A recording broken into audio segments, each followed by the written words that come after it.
ассалому алайкум бинандагони гиромӣ, наши навбати барномаи иттилооти ахбору аз телевизиони Тоҷикистон мустақиман манзуратон менамоем. Дар студия Наргиз Шарифзода. صبح امروز سفر کاری اساسگذار صلح و وحدت ملی پیشوای ملت پرزیدنت جمهوری تاجیکستان محترم امامعلی رحمان با ناحیه بالجوانی ولایت ختلان آغاز یافت.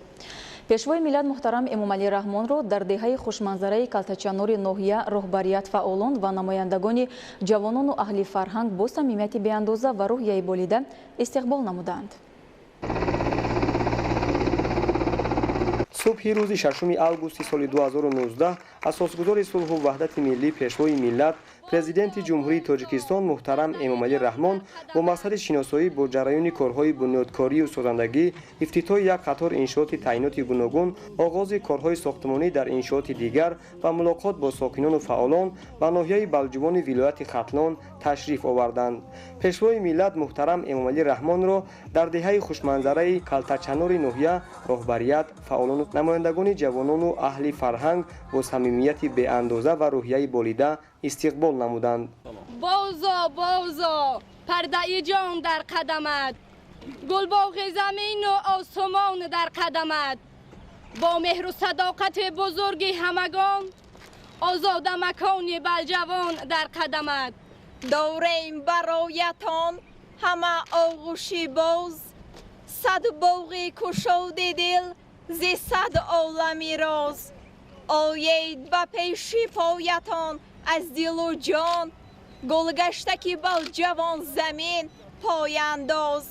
پیشوا عالی ترین مهمانی ما خوش آمده، جایتان شد جاویدانی جانی ما خوش آمده. خوش آمده پیشوای معظم ملت.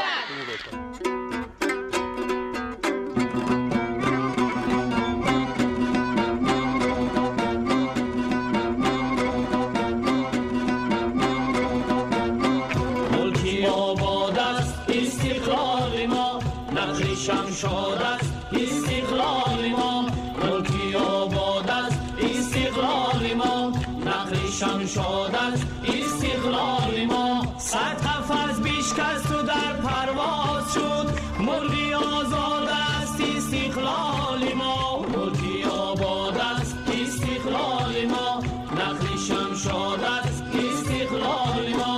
باید از دل سجده شکر نکرد، کعبه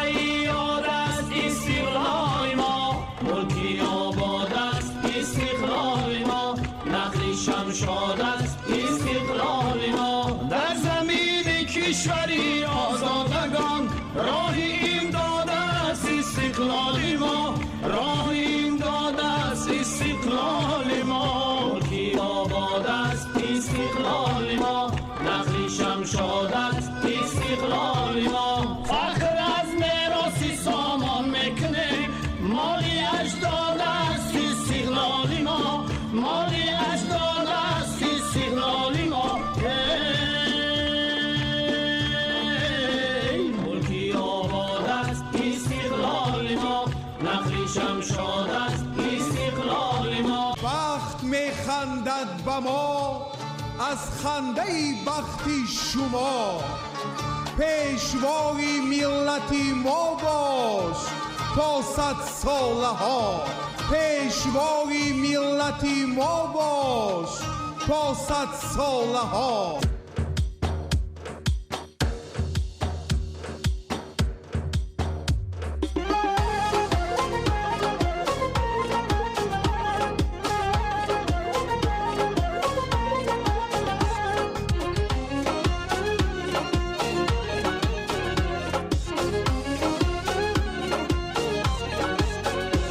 با امر خدا روز تو کردی شبی ما را، برگرمی امید رساندی تبی ما را، برگرمی امید رساندی تبی ما را. نوری خیرت گشت مددگار شناندی، نوری خیرت گشت مددگار شناندی. بر مثنوی خورشید مهو کوکبی ما را، بر مثنوی خورشید مهو کوکبی ما را.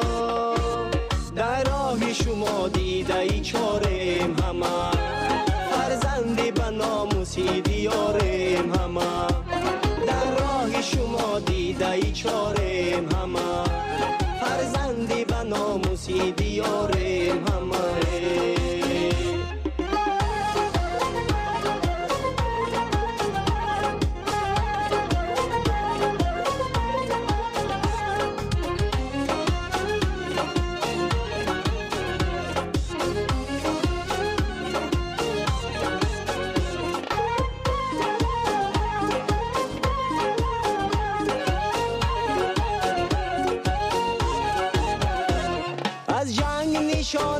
نشانه زکینه باید که جهان ختم کند مکتب ما را باید که جهان ختم کند مکتب ما را گفتی همه از قالبی نکی خدایم گفتی همه از قالبی نکی خدایم الله بدی نیست از هر قالبی ما را الله بدی نیست از هر قالبی ما شما دیده چاریم همه فرزندی به ناموسی دیاریم همه در راه شما دیده چاریم همه فرزندی به ناموسی دیاریم همه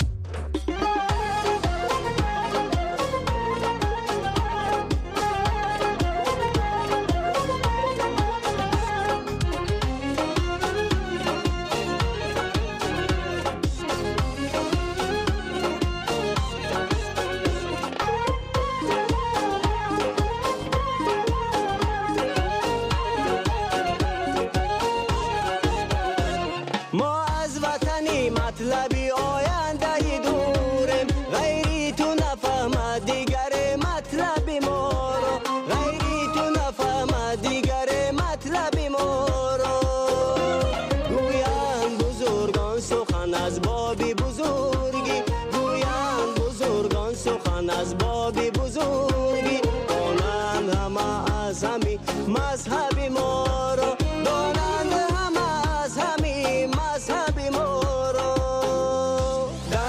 شما دیده چاریم همه فرزندی به ناموسی دیاریم همه در راه شما دیده چاریم همه فرزندی به ناموسی دیاریم همه نور بخشید تاجیکان ما خوش آمدید ای جناب عالی ای مهمان ما خوش آمدید.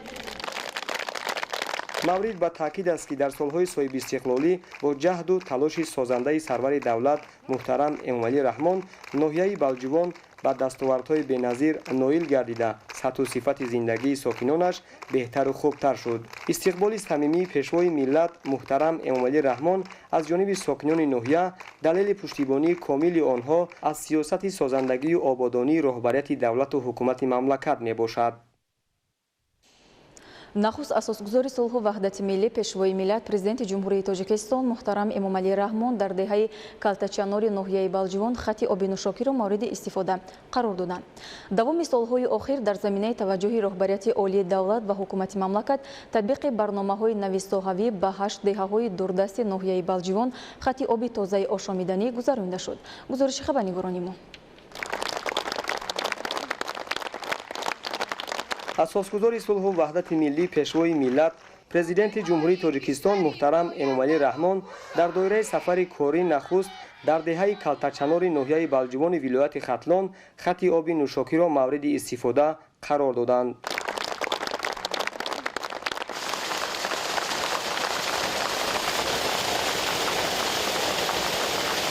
آب نوشاکی در این موضع طریق کندن چاه عمودی از چخوری 60 متر به واسطه نسازهای مخصوصی آبکشی برآورده شد و از آن 4000 نفر اهالی دهه‌های آخبلاق 1، آخبلاق 2 و دهه سالمالی دشت ناحیه بلجوان استفاده خواهند برد.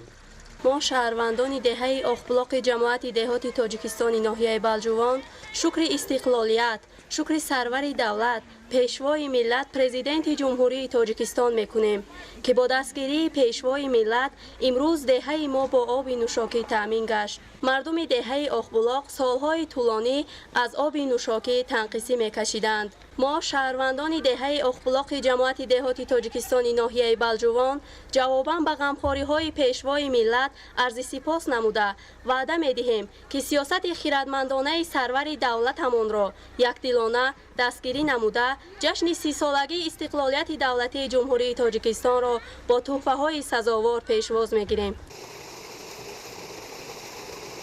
در قطعه آب تامین کنی برای تامین سریوقتی آب آشامیدنی به اهالی نسازهای پرقوت و بلندصفت آبکشی و دیگر تجهیزات ضروری دسترس گردیده نصب کرده شد و طریق آن آب به 2 حوض ذخیروی تقسیم می‌گردد. خاطررسان می‌نماییم که ساکنان 3 دهه ناحیه دوردست مملکت از سبب نبودن آب تازه آشامیدنی سالیان زیاد تنقیصی می‌کشیدند. در پرتو دستگیری و تشبث‌های نجیب و سازنده پیشوای ملت محترم امامعلی رحمان جهت تامین اهالی دهات با آب تازه آشامیدنی و پیشگیری از پهنشوی هر گونه بیماری‌های سیرایتی مشکلات موجوده ساکنان آخبلاق 1، آخبلاق 2 و دهه سالمالی دشت ناحیه بلجوان برطرف کرده شد و اکنون ساکنان از آب از جهت اکولوژی تازه استفاده می‌برند. امروز به این دهه بلندترین ناحیه بلجوان که در بلندی جایگیر است که در اینجا آب نوشاکی نبود از چشمه استفاده می‌بردند. کودکان ساعت‌های زیاد رفته در لب چشمه در نوبت می‌ایستادند و پدر و مادران آنها چقدر مثال خجالت می‌کشیدند که فرزند ما با آب رفت و در آن چی شد و چی گپ شد. امروز البته در هر یک خانه آب نوشاکی آمد که ما بسیار خوشوقت هستیم و می‌نده هستیم از جناب عالی. کارهای ساختمانی در انشاءات مذکور ماه اپریل سال جاری آغاز گردید و برای سریع و در مهلت معین شده انجام یافتن آن 50 نفر متخصص و کارگران محلی جلب کرده شدند. مورد به یادآوری است که دوام سالهای اخیر در زمینه توجه رهبریت عالی دولت و حکومت مملکت تطبیق برنامه‌های نوی صحوی به 8 دهه‌های دوردست ناحیه بلجوان خط آب تازه آشامیدنی گذرانیده شده از روی نقشه کارهای لایحه‌کشی تامین خط آب نوشاکی در چند دهه دیگر ادامه دارد. ما از سالهای 90-91 از حساب آب امید بیمارخانه و دهات تنقیصی داشت. خوشبختانه خیلی با تشبث جناب عالی با ما خطی آب کشیده شد که خرسندی امید خلق امید بیمارخانه و دیگران ای نهایت زیاد است. و دیگر جا می رفتن میگرفتن می آوردن آبهای نوشاکی و برای شستن و دیگر کارها تنقیصی زیاد بود. از خوشبختانه خیلی با ما آب تامین گردید. تطبیق 10 ساله بین المللی عمل آب برای رشد استوار برای سالهای 2018 2028 و دیگر تشبث‌های شایسته سطح جهانی پیشوای ملت محترم امامعلی رحمان در مسئله آب و اقلیم همیشه از جانب جامعه جهانی و سازمان‌های با نفوذ بین المللی پشتیبانی می‌یابد. تامین آب تازه آشامیدنی به ساکنان و حل مشکلات در این سمت جای داشته ادامه تطبیق تشبث‌های شایان رهبریت عالی دولت و حکومت جمهوری تاجیکستان بوده آن مرحله به مرحله عملی کرده می شود. امروز همچنین در دهه کالتاچینور ناحیه بلجوان با اشتراک اساسگذار صلح و وحدت ملی پیشوای ملت پرزیدنت جمهوری تاجیکستان محترم امامعلی رحمان کارگاهی کارکرد سنگ‌های محلی جمعیت دارای مسئولیت محدود الگان بلجوان مورد بهره برداری قرار داده شد. در این ناحیه بلندکوهی مملکت بنیاد چنین انشاءات و پورا کارکرد کردن سنگ‌های محلی سریوقتی بوده آن باعث با جای کار تامین کردن ساکنان و دسترسی پیدا کردن اهالی با سنگ‌های آرایشی استحصالی وطنی می‌گردد. روز 6 اوگوست سال 2019 اساسگذار صلح و وحدت ملی پیشوای ملت پرزیدنت جمهوری تاجیکستان محترم امامعلی رحمان در دهه کالتاچینور دهات تاجیکستان ناحیه بلجوان کارگاه کارکرد سنگ‌های محلی جمعیت دارای مسئولیت محدود الگان بلجوان را افتتاح کردند. سمت اساسی کارگاه کارکرد سنگ‌های محلی میباشد. جمعیت دارای مسئولیت محدود الگان بلجوان در دایره اعلان گردیدن سالهای 2019-2021 همچون سالهای رشد دهات سیاحی و هنرهای مردمی بنیاد یافته است. در کوهستان بلجوان، کوهستان خوالین دیگر در همین نزدیکی‌ها، کوهستان مومن آباد، شورآباد تا درواز ذخیره‌های زیادی سنگ هست. اشیاء خام یعنی که در همین نزدیکی‌ها بسیارند برای استفاده کردن یعنی برای هدف چهارم استراتژی دولت رسیدن یعنی که به صنعت کنی ما هر چند توانیم بیشتر صنف کارگر رو زیاد کنیم. برای همین امروز ها اگر ما توانیم در دوام سال زیاده از 20 نفر جای کاری میکنیم و در آینده نزدیک آهسته آهسته آموزش های گیولوژی گذرانده شیم. علاقه آموزش ها در قطار آب تلخک، در آب سرخاب، به طرف شیدان، آب بلغاری، همین طرف کوه سرخسار سنگور رو آموزش کرده شیم و باور داریم که در به سال نزدیک از اینجا ما اشیاء خام گرفته به تمام جمهوری و بیرون آمدیم وارد میگیم. کارهای ساختمانی در کارگاه ماه نوامبر سال 2018 آغاز شده، اون امروز ساخته مورد بهره برداری قرار داده شد. جمعیت دارای مسئولیت محدود الگانت بالجوان با تکنولوژی معاصر مجهز گردانده شده، با استفاده از آن سنگ‌های محلی کارکرد کرده میشوند. جمعیت ما سال 2018 تصمیم گرفت که در ناحیه بالجوان یک کارگاه استحصالی اوید به کارکرد سنگ‌های محلی ساخته با استفاده دهد. چقدر که دیدید امروز کارگاه با استفاده داده شد و با 10 عدد دستگاه‌های زمانی سنگوری تجهیزانیده شده است. از جمله این دستگاه‌ها برای کارکرد سنگ‌های محلی استفاده برده می‌شوند و از این با این دستگاه‌هایی که سنگ می‌برند تخت سنگ‌های آرایشی برای زیربنا میگویم پای زیربنا این وایب استفاده می‌برند، برای زینه‌ها، برای فرش هم سنگ‌های آرایشی هر نمود تخت سنگ با هر یک ویش بریده میشد. معنی که غوثی چقدر در کار چقدر میشد. در کارگاه الگانت بالجوان کارکرد سنگ‌های طبیعی محلی از جمله سنگ خارا، مرمر و غیره به راه مانده می شود. پرزیدنت مملکت محترم امامعلی رحمان ضمن بازدید به فعالیت کارگاه تاکید داشتند که در این ناحیه بلندکوه مملکت بنیاد چنین انشاءات و پررا کارکرد کردن سنگ‌های محلی سریوقتی بوده، آن باعث با جای کار تامین کردن ساکنان و دسترسی پیدا کردن اهالی با سنگ‌های آرایشی استحصال وطنی می‌گردد. کارخانه ما در شهر بوستان 20 سال است که ارزی هستی دارد. در بازار جمهوری کار کردنش با استحصال سنگ‌ها و محصولات سنگی از اشیاء خامسرکت تا محصولات نهایی یعنی که کارکرد سنگ‌های توفای ولخانی، نخ‌های بازالتی، در واسطه از نخ‌های بازالتی ساختن خانه‌ها، شیناندن با طرز گیدروپونیک استحصال کردن محصولات خوجگی قشلاق. در دوام 10-15 سال اخیر دوسه تسخ کرده کارگاهی کردیم که بر نفع مردم کار کرده شده است. این زمان با فعالیت آغاز کردن کارگاه کارکرد سنگ‌های محلی جمعیت دارای مسئولیت محدود الگانت بالجوان 20 نفر ساکنان محلی با جای کار تامین کرده شدند. ما شکرانه از دربار استقلال میکنیم چون که در ناحیه ما چنین کارخانه کارکرد سنگ‌های بازالتی شده شده است. ما دیگر به هیچ جا با کار نمی رویم و در همین جا با کار دائمی خود تامین می باشیم. کارگران باشند با 3 وقت خوراک گرم و هر سری ما با معاش خوب تامین هستند.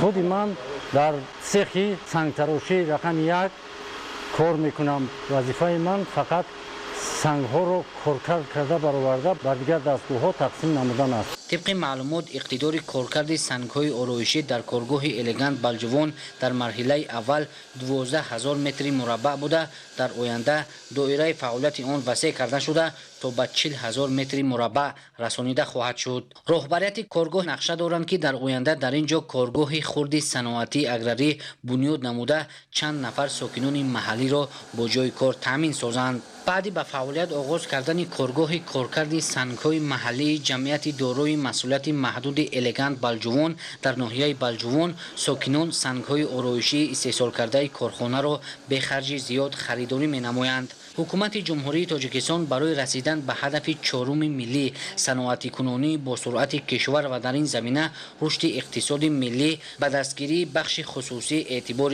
جدی ظاهر می‌نماید. اساساً سنگ‌هایی که محلی که ما در تاجیکستان داریم همه نموده سنگ‌هایی که کارکرد کرده میشوند در اینجا کارکرد کرده میشوند. ما سنگ‌های میگن این سنگ خارا گرانیتی خارای خوجند، سنگ آشت استفاده برده میتونیم، کنی بادام، درواز، ونج، شاریتوس، ما میتونیم تراورتین аз 5 кен биёрем ки ҳамчун коркар кунем. бояд таъкид намуд ки дар ҳудуди корхона боғи интенсивии себ ва ангур бунёд гардидааст. Инчунин гармхона барои парвариши қаламчаи дарахтони интенсивӣ сохта шуда дар оянда дар майдони 1 гектар ҳафзи моҳипарварӣ ташкил карда мешавад.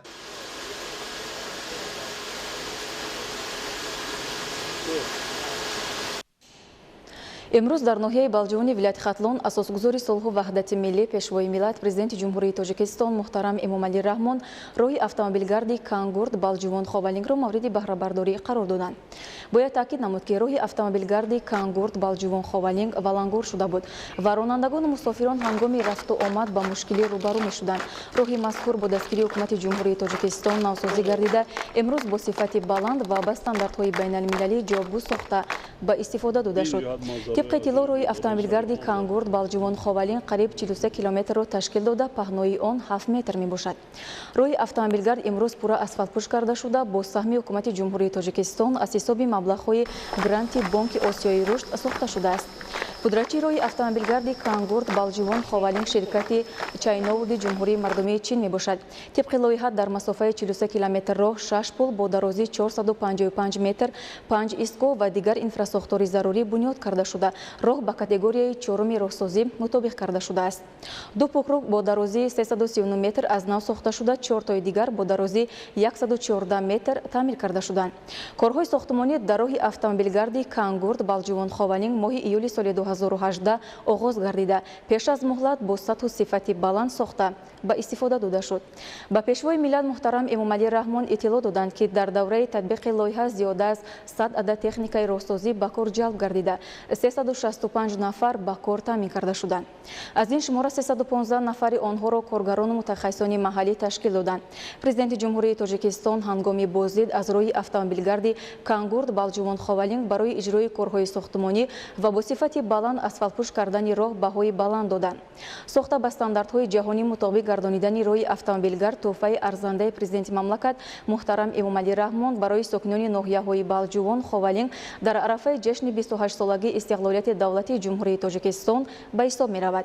اکنون توسط روی اتومبیلگردی کانگورد بالجوان خوالین حجم بارکشانی افزایش یافته، آن برای بهتر شدن سطح زندگی اهالی زمینه می‌گذارد. امروز اساسگذاری صلح و وحدت ملی پیشوای ملت پرزیدنت جمهوری تاجیکستان محترم امامعلی رحمان بینای تازه بنیادی دو آشیانه خدمات دولتی آتش نشانی ناحیه بالجوان را به استفاده دادند. بینای آتش نشانی ناحیه در کوتاه‌ترین فرصت طریق حشر با سطح و صفت بلند ساخته شده است. برابر بنیاد انشاءات برای فعالیت درست کارمندان این ساختار نظامی شرایط ضروری مهیا گردید. با پیشوای ملت معلومات داده شد که خدمات دولتی آتش نشانی در ناحیه بالجوان دارای پارک اتومبیلی، 2 عدد نقلیات آتش نشانی، 9 اتاق کاری، اتاق درسی، تجهیزات ضد آتش نشانی و لباس‌های کاری میباشد که برای فعالیت فوری مساعد می‌نماید. در این روز سرور دولت با کارمندان این ساختار 1 عدد واسطه نقلیات تقدیم نمودند که با تمام تجهیزات لازمه مجهز است. طبق معلومات مساحت عمومی بینای ساخته شده 3801 زمین را تشکیل نموده، مساحت زیر بنا 240 متر کوادراتی را در بر میگیرد. بهر زیبا و نظرآبا گردیدن اطراف بنا در مساحت زیاده از 201 زمین بیش از 4500 دانه گل‌های هر خیله و 70 درخت ارچه شنیده شده است. همزمان به خاطر رفت و آمد بی ممانعت به مسافت 100 متر منفعل شده است.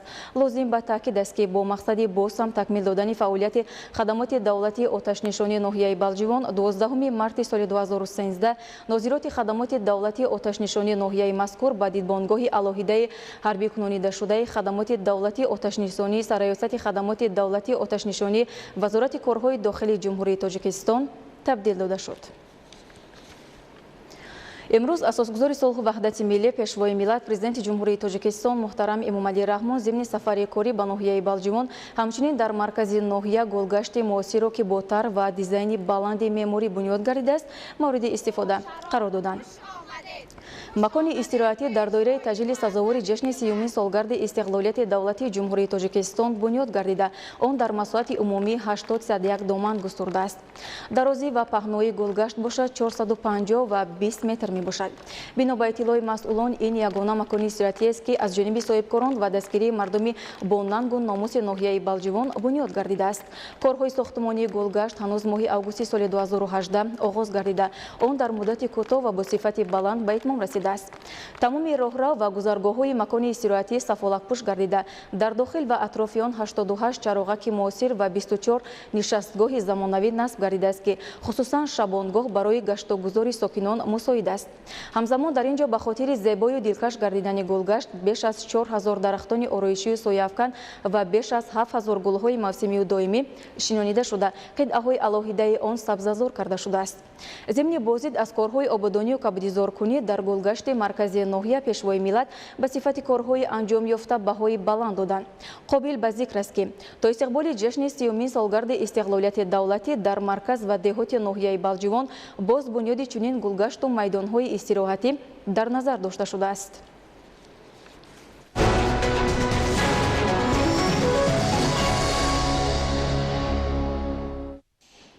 асосгузори сулҳу ваҳдати миллӣ пешвои миллат президенти ҷумҳурии тоҷикистон муҳтарам эмомалӣ раҳмон ҳамчунин зимни сафари корӣ ба ноҳияи балҷивон дар шафати гулгашти маркази ноҳия бинои маъмурии бахши агентии меҳнат ва шуғли аҳолӣ ва бахши хадамоти муҳоҷирати вазорати меҳнат муҳоҷират ва шуғли аҳолии ҷумҳурии тоҷикистон дар ноҳияи балҷивонро мавриди истифода қарор доданд. бинои мазкур дар доираи таҷлили ҷашни 30-умин солгарди истиқлолияти давлатӣ бунёд шуда он аз ду ошёна ва таххона иборат мебошад. шакл ва намои берунаи бино бо истифода аз усулҳои баланди меъморӣ оро ёфта ба симои ноҳия зебогии дигар зам менамояд. бинои бахши агентии меҳнат ва шуғли аҳолӣ дар масоҳати 513 метри мурабба доманд паҳн карда дар он ҳамчунин сохторҳои таркибии вазорати меҳнат муҳоҷират ва шуғли аҳолӣ аз ҷумла филиали муассисаи давлатии маркази таълимии калонсолони тоҷикистон ва бахши хадамоти муҳоҷирати ноҳия ҷойгир мебошад. қобил ба зикр аст ки дар ошёнаи якуми бино симхонаҳои омӯзишӣ барои касбу ихтисосҳои таъмири техникаи маишӣ, сантехникӣ, омӯзиши корҳои назариявӣ ва амалӣ барои ихтисоси қаннодӣ, утоқи қабули шаҳрвандон, намояндагони филиали муассисаи давлатии маркази таълимии калонсолони тоҷикистони ноҳияи Темурмалик дар ноҳияи Балҷивон ҷойгир буда қабати дуюм бошад аз маҷлисгоҳ, утоқҳои корӣ бахши агентии меҳнат ва шуғли аҳолӣ, хадамоти муҳоҷират дар ноҳияи Балҷивон ва дигар иншооти ёрирасон иборат аст. ҳуҷраҳои корӣ ва симхонаҳо феълан бо таҷҳизоти замонавӣ пурра муҷаҳҳаз гардида дар як бас то 30 нафар касбомӯзон ба омӯзиши касбу ҳунарҳои ба талаботи бозори меҳнат ҷавобгӯ фаро гирифта мешаванд. аснои шиносои пешвои миллат муҳтарам эмомалӣ раҳмон аз сифати корҳои анҷомёфта изҳори қаноатмандӣ намуда масъулинро барои хизмати софдилонаю содиқона бар нафъи давлату миллат ҳидоят намуданд.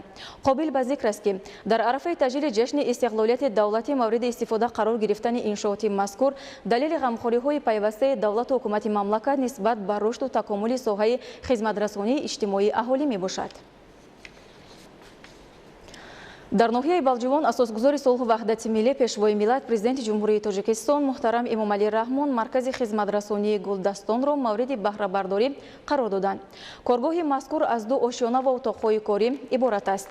дар ин ҷо занону бонувони чирадасти ноҳия ки маҳорати хуби дузандагӣ доранд дар баробари оне ки ба кор ҷалб гардиданд ҳамчунин барои омӯзонидани ҷавондухтарон низ фаро гирифта шуданд. қабати якуми бино аз кошонаи ҳусн, нуқтаи фурӯши либосҳои омодашудаи коргоҳ, машваратгоҳ иборат буда дар ошёнаи дуюм толори дузандагӣ бо насби 20 мошинаи дарздӯзӣ, утоқи маъмурият ва дигар иншооти ёрирасон иборат мебошад.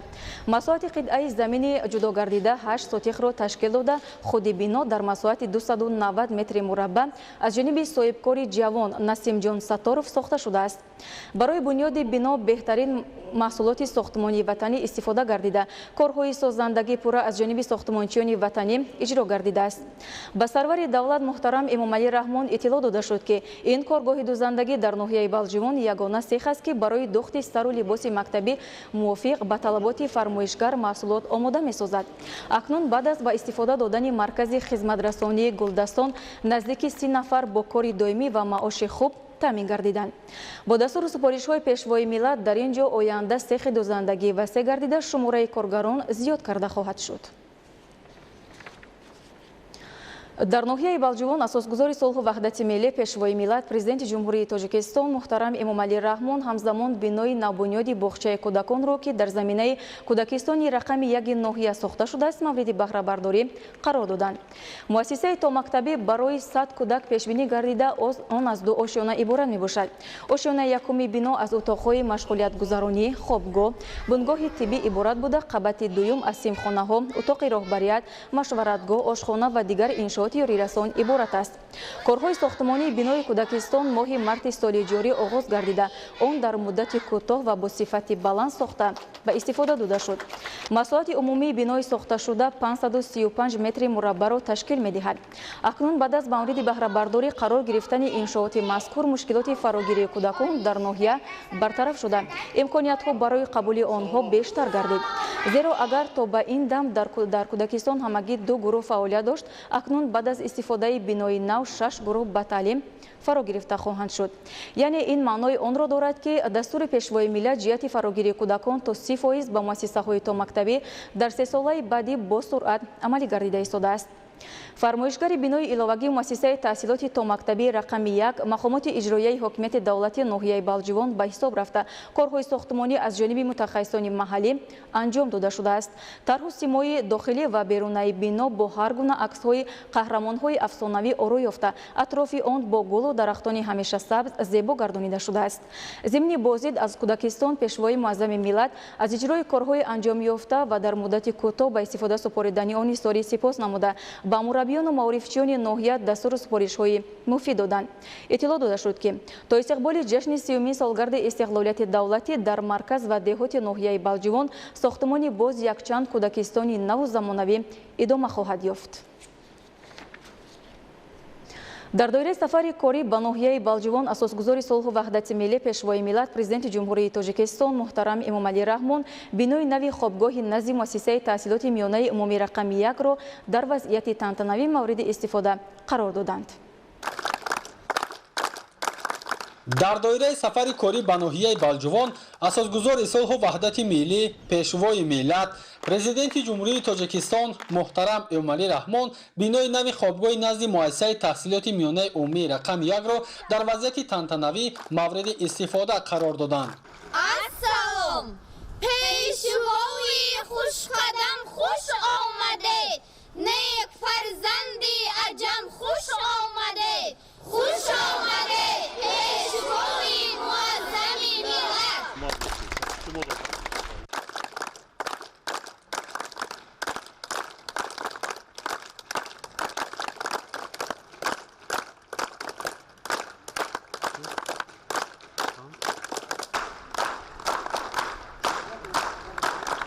بینای خوابگاه تازه بنیاد 4 آشانه بوده دارای 36 حجره و 450 کت خواب می باشد که همه حجره های آن دارای شرایط ضروری اند. خوانندگان و آموزگاران این بارگاه علم و معرفت سرور دولت محترم امامعلی رحمان را در صحن حوله خوابگاه تازه بنیاد با صمیمیت بی اندازه و روحیه ایدانه استقبال گرفتند.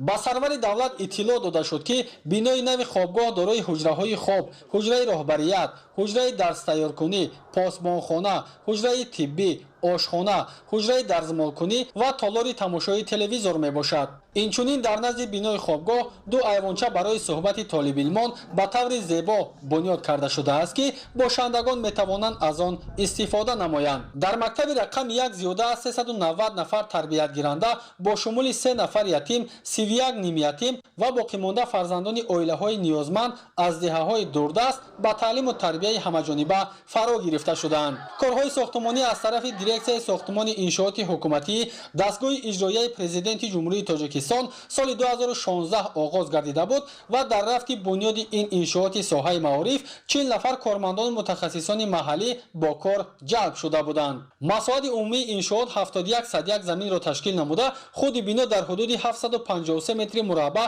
با رعایت قاعده‌های ساختمانی از جانب متخصصان کارآزموده در مهلت معین قامت افراخت. پیشوای ملت محترم امامعلی رحمان ضمن صحبت صمیمی با خوانندگان این بارگاه علم و معرفت آنها را برای تحصیل با بهای خوب و اعلی، آموختن علم‌های زمان معاصر، از بر نمودن زبان‌های خارجی و در آینده به نفع دولت و ملت صافدلانه و صادقانه خدمت کردن هدایت نمودند.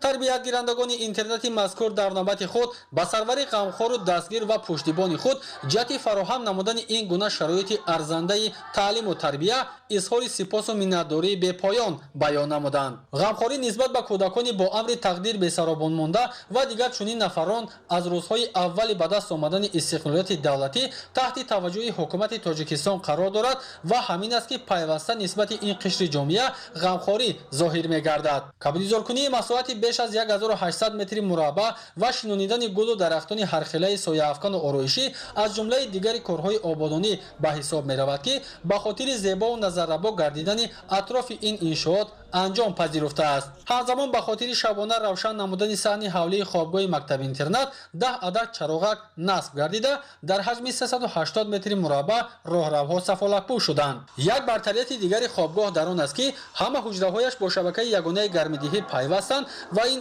омил ҷиҳати гарм будани ҳуҷраҳо дар фасли сармо мусоидат менамояд. бунёди ин хобгоҳи ба таври муосир сохташуда нишон аз таваҷҷӯҳи беандоза ва ғамхории сарвари давлат нисбат ба ятимону эҳтиёҷмандон аст.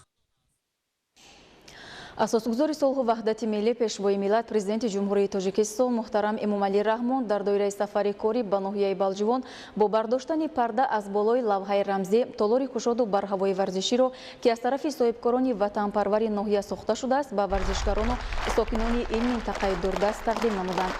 сипас сарвари давлат бо ворид шудан ба толор аз рафти машқу тамрини варзишгарони риштаи дзюдои ноҳия дар шароити мусоид шинос шуданд. корҳои бунёдӣ дар ин иншооти варзишӣ моҳи июни соли 2017 оғоз гардида дар муҳлати беш аз 2 сол бо ҷалби қариб 50 нафар сохтмончиёни маҳаллӣ мутобиқи талаботи замони имрӯза ба итмом расид. иншоот аз 2 ошёна иборат буда дорои толори машқу тамрин бо масоҳати 690 метри мураббаъ, утоқҳои корӣ, ҷойи либосивазкунӣ ва дигар шароити машқу тамрин мебошад. лоиҳаи бино аз ҷониби ҷамъияти дорои масъулияти маҳдуди Неъматулло бо тарҳи нав таҳия гардидааст. баробари мавриди истифода қарор гирифтани нахустин толори варзиши навузамонавӣ дар ноҳияи Балҷивон 3 нафар устоди варзиш ба кор ҷалб шуданд ки дар тарбияи варзишгаронӣ бо маҳорату номбардори миллат дар арсаи ҷаҳонӣ саҳм хоҳанд гузошт. лозим ба таъкид аст ки дар даврони соҳибистиқлолии мамлакат бо таваҷҷӯҳи бевоситаи президенти ҷумҳурии Тоҷикистон муҳтарам Эмомалӣ Раҳмон ба соҳаи варзиш дар ноҳия дигаргуниҳои куллӣ ба вуқӯъ пайваст аст ки намунаи беҳтарини онҳо толори тозабунёди варзишии замонавӣ мебошад. имрӯз асосгузори сулҳу ваҳдати миллӣ пешвои миллат президенти ҷумҳурии Тоҷикистон муҳтарам Эмомалӣ Раҳмон дар доираи сафари корӣ ба ноҳияи Балҷивон бо фаъолону сокинони ноҳия мулоқот намуданд. пешвои миллат муҳтарам Эмомалӣ Раҳмон бо натиҷагирӣ аз нишондиҳандаҳои рушди иқтисодию иҷтимоии ноҳия ва тадбирҳои ободонию бунёдкорӣ ба истиқболи ҷашни 30-солагии истиқлолияти давлати ҷумҳурии Тоҷикистон таъкид намуданд ки Балҷивон ҳамчун ноҳияи навтаъсис бо дастгирии ҳукумати мамлакат ва ҷалби соҳибкорону дигар шахсони саховатпешаи ин диёр дар кӯтоҳтарин фурсат ободу зебо гардида барои зиндагии шоистаи сокинони он шароити зарурӣ фароҳам оварда шудааст. роҳбарияти вазорату идораҳои дахлдор ва мақомоти иҷроияи маҳаллии ҳокимияти давлатии вилояту ноҳия барои таъсиси корхонаҳои истеҳсолӣ, истифодаи самараноки сарватҳои зеризаминӣ, рушди саноати сабук, коркарди маҳсулоти кишоварзӣ, ҳунарҳои мардумӣ ва тақвияти ҳамкорӣ бо бахши хусусӣ вазифадор карда шуданд. таъкид гардид ки дар ноҳия имконияту захираҳо барои рушди соҳаҳои афзалиятноки ҷомеа мавҷуд аст ва бояд ин имконияту захираҳо дар баланд бардоштани нишондиҳандаҳои рушди иҷтимоиву иқтисодии ноҳия самаранок истифода бурда шаванд. сарвари давлат муҳтарам Эмомалӣ Раҳмон изҳор доштанд ки танҳо дар зарфи 12 соли охир аз ҳисоби ҳамаи манбаъҳои маблағгузорӣ ба ноҳия беш аз 280 миллион сомонӣ ҷудо карда шудааст ва минбаъд низ ҳукумати мамлакат аз ҷониби худ барои беҳсозии рӯзгори сокинони ноҳияи Балҷивон аз ҷумла тавассути бунёди инфрасохтори иқтисодиву иҷтимоӣ ва хизматрасонӣ чораҳои зарурӣ меандешад. сокинони ноҳия дар мулоқот бо пешвои муаззами миллат муҳтарам Эмомалӣ Раҳмон бо ҷонибдорӣ аз сиёсати башардӯстонаву бунёдкоронаи роҳбарияти давлату ҳукумати ҷумҳурии Тоҷикистон изҳор доштанд ки барои боз ҳам ободу пешрафта гардонидани диёри аҷдодии худ минбаъд низ саъю талоши зиёд менамоянд. имрӯз асосгузори сулҳу ваҳдати миллӣ пешвои миллат президенти ҷумҳурии Тоҷикистон муҳтарам Эмомалӣ Раҳмон дар ноҳияи Балҷивони вилояти Хатлон тарабхонаи замонавии Насими Балҷивонро ки дар доираи истиқболи сазовор аз 30-мин солгарди истиқлолияти давлатӣ аз ҷониби бародарони соҳибкор аз оилаи Неъматовҳо сохта шудааст, дар вазъияти тантанавӣ мавриди истифода қарор доданд. тарабхона аз 2 ошёна иборат буда дар як вақт метавонад ба 200 нафар хизмат расонад. масоати умуми иншооти сохташуда бистар 301 заминро ташкил намуда масоати зери бино бошад 345 метри мураббаро дар бар мегирад. ба сарвари давлат маълумот дода шуд ки корҳои сохтмонӣ дар тарабхонаи Насими Балҷивон соли 2018 оғоз гардида буд ва бо ҷалби зиёда аз 50 нафар сохтмончиёну мутахассисони маҳаллӣ бо сатҳу сифати баланд анҷом пазируфт. ҷиҳати зебову назарабо гардидани саҳни ҳавлии тарабхона бошад, масоати беш аз 1500 метри мурабба сафолакпӯш гардида 50 адад дарахтони гуногуни сояафкан шинонида шуда атрофи он сабзазор гардидааст. лоиҳаи иншооти мазкур аз тарафи ҷамъияти саҳомии кушодаи корези лоиҳа таҳия шуда дар рафти сохтмон масъулияи хушсифати ватанӣ истифода гардидааст. ҳангоми ворид гардидан ба саҳни ҳавлии тарабхонаи Насими Балҷивон аз тарафи рост ва чап ду фаввораи зебо ба назар мерасад ки бо усули хоса сохта шудааст. инчунин ба хотири бо об таъмин намудани иншоот ва сокинони атроф бо кандани як чоҳи амудӣ аз чуқурии 61 метр оби тозаи ошомиданӣ бароварда шуд. ҳангоми ошноӣ пайдо намудан аз шарту шароити тарабхона пешвои миллат муҳтарам Эмомалӣ Раҳмон ба кори сохтмончиён баҳои баланд дода соҳибкорони ватандӯзро ба чунин корҳои ободонӣ ҳидоят намуданд. дар идомаи сафари корӣ ба ноҳияи Балҷивон асосгузори Сулҳу ваҳдати миллӣ пешвои миллат президенти ҷумҳурии Тоҷикистон муҳтарам Эмомалӣ Раҳмон ба деҳоти Сари Хосор ташриф оварданд. дар деҳаи Шайдон сокинони ин минтақаи дурдасти мамлакат сарвари давлатро бо ихлосмандии зиёд ва муҳаббату самимияти беандоза истиқбол гирифтанд. мақсад аз ташрифи президенти мамлакат муҳтарам Эмомалӣ Раҳмон ба деҳоти хушманзар ва дорои табиати мафтункунандаи Сари Хосор иштирок дар маросими ифтитоҳи якчанд иншооти ҳаётан муҳим ва шиносоӣ бо вазъи зиндагии сокинон мебошад.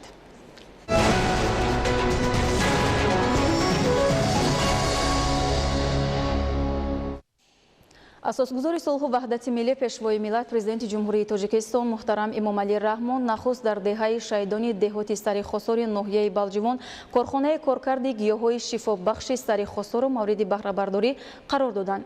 корхона аз тарафи хоҷагии деҳқонии Хуҷаи Сабз дар ҳамкорӣ бо вазорати тандурустӣ ва ҳифзи иҷтимоии аҳолии ҷумҳурии Тоҷикистон таъсис дода шуда дар он 20 нафар сокини маҳаллӣ асосан занону духтарон бо ҷои кори доимӣ ва маоши аз 800 то 1000 сомонӣ таъмин шуданд. дар мавсими ҷамъоварии гулу гиёҳҳои шифобахш ва меваҳои ҷангалзори минтақа бошад зиёда аз 50 нафар сокини маҳаллӣ бо кори мавсимӣ ҷалб мегарданд. иншоот дар маркази деҳоти Сари Хосор дар масоати 285 метри мурабба бунёд гардида аз анбори аввалия, сехҳои коркард ва банду баси гиёҳҳои шифобахш ва дигар утоқҳои ёрирасон иборат мебошад. дар корхонаи коркарди гиёҳҳои шифобахши Сари Хосор ҳамчунин аз меваи дарахтони ҷангалзори минтақа аз ҷумла бодоми талхдона, чормағз, писта, ангат, қанадона, инчунин ҳосили зироати зағир ва ғайра равғани табобатӣ истеҳсол карда мешавад. ба сарвари давлат муҳтарам Эмомалӣ Раҳмон иттилоъ дода шуд ки иқтидори истеҳсолии корхона дар як шабонарӯз 800 қутии шарти маводи доруворӣ аз гулу гиёҳҳои шифобахш ва беш аз 100 литр равғани табобатӣ аз меваи дарахтони ҷангалӣ мебошад. тибқи иттилоъ дар минтақаи Сари Хосор зиёда аз 100 намуд гулу гиёҳҳои шифобахш мерӯяд ва аксари он дар корхонаи мазкур кор кард ва банду баст мешаванд. президенти мамлакат муҳтарам Эмомалӣ Раҳмон иқдоми пешакардаи дастандаркоронро шоистаи таҳсин ҳисобида барои васеъ намудани доираи фаъолияти корхона ва ҳарчи бештар ба роҳ мондани истеҳсоли маводи доруворӣ аз гулу гиёҳ ва меваҳои ҷангалии шифобахш ба масъулон дастуру ҳидоятҳои мушаххас доданд.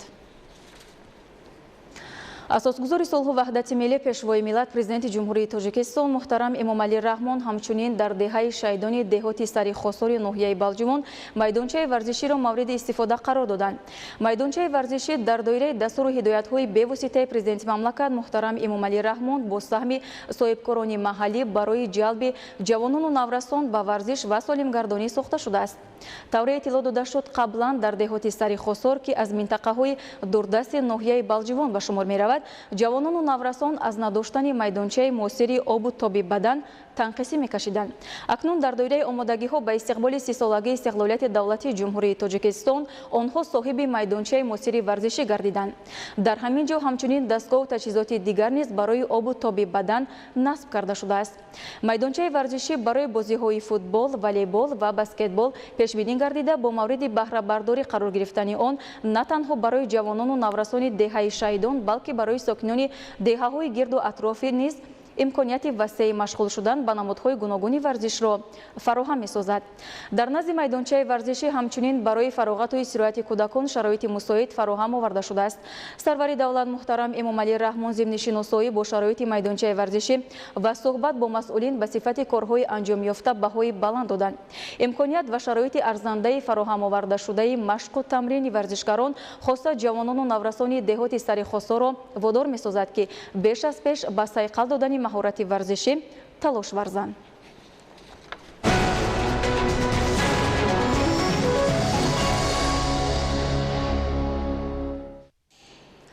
сипас дар деҳоти сари Хосори ноҳияи Балҷивон асосгузори Сулҳу ваҳдати миллӣ пешвои миллат президенти ҷумҳурии Тоҷикистон муҳтарам Эмомалӣ Раҳмон бинои меҳмонхона, ҳаммом ва маркази хизматрасонии Шайдоро мавриди баҳрабардорӣ қарор доданд. Иншоот аз 3 ошёна иборат буда дар қабати якуми он ҳаммом, ҳавзи обозӣ, буххона, кошонаи ҳусн ва сартарошхона ҷой дода шудааст.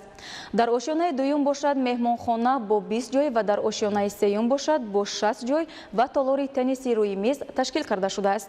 корҳои сохтмониро дар бинои меҳмонхона, ҳаммом ва маркази хизматрасонии Шайдон соли 2017 оғоз намуданд. ҳуҷраҳои меҳмонхона бо шароити зарурӣ барои қабули меҳмонон ва сайёҳони дохилию хориҷӣ таъмин мебошад. дар ин маркази хизматрасонии муосир зиёда аз 10 нафар сокинони маҳаллӣ бо ҷои кори доимӣ таъмин шуданд. масоати умумии бино зиёда аз 700 метри мураббаъро дар бар гирифта дар яке аз маконҳои зебоманзари маркази деҳоти сари Хосор ҷойгир шудааст ва он хеле назарабо ба чашм мерасад. атрофи биноро дарахтони ороишӣ ва нишастгоҳҳо зинат медиҳанд. сарвари давлат муҳтарам Эмомалӣ Раҳмон зимни шиносоӣ бо шароити маркази хизматрасонӣ ҷиҳати истифодаи пурсамар аз имконоти фароҳам гардида ва муаррифии ҳарчи бештари мавзеъҳои тамошобоби сари Хосор ба масъулин дастури ҳидоятҳо доданд. пешвои миллат муҳтарам Эмомалӣ Раҳмон пас аз мавриди истифода қарор додани марказҳои хизматрасонӣ ва суҳбат бо кормандону масъулин иншооти ба истифода додашударо тӯҳфаи арзандаи давлату ҳукумати Тоҷикистон барои мардуми деҳоти сари Хосор дар рӯзҳои таҷлил аз 28-умин солгарди истиқлолияти давлатии ҷумҳурии Тоҷикистон арзёбӣ карданд. امروز همچنین اساسگزار صلح و وحدت ملی پیشوای ملت پرزیدنت جمهوری تاجیکستان محترم امامعلی رحمان در دهات سری خسار ناحیه بلجیوان از گوشه نمایشگاه دستاوردهای ساکنان دیده نمودند. در نمایشگاه نمونه محصولات کشاورزی، خواجگی جنگل و هنرهای مردمی که رسم و عنعنه‌های قدیمی ملت تاجیک را تجسم می‌کند به معرض گذاشته شد. پیشوای ملت محترم امامعلی رحمان هنری والای کدبانوهای این منطقه دوردست مملکت را شایانی تحسین خوانده برای آموزش آن به جوان دختران دستور هدایت‌ها دادند. تأکید گردید که با هدایت‌های بواسطه سرور دولت محترم امامعلی رحمان در دهات سری خسار ناحیه بلجیوان جهت احیا و رشد هنر و عنعنه‌های ملی تدبیرهای زیاد اندیشیده می‌شود و توجه جوان دختران طی سال‌های اخیر به آموزش آنها بیشتر گردیده است. در نمایشگاه با پیشوای ملت محترم امامعلی رحمان زنبورپروران دهات سری خسار نمادهای گوناگون اصلی طبیعی را که در این گوشه دارای طبیعت دلفریب استحصال کرده می‌شود معرفی نمودند. اقلیم منطقه برای زنبورپروری خیلی موافق بوده. کشاورزان همساله با افزون نمودن اویله‌های زنبوری اصل محصولات زیادی از جهت اکولوژی تازه و طبابتی به دست می‌آورند. سپس پیشوای ملت محترم امامعلی رحمان در دهه شایدان با ساکنان کسب و کار گوناگون دهات سری خسار ملاقات نمودند.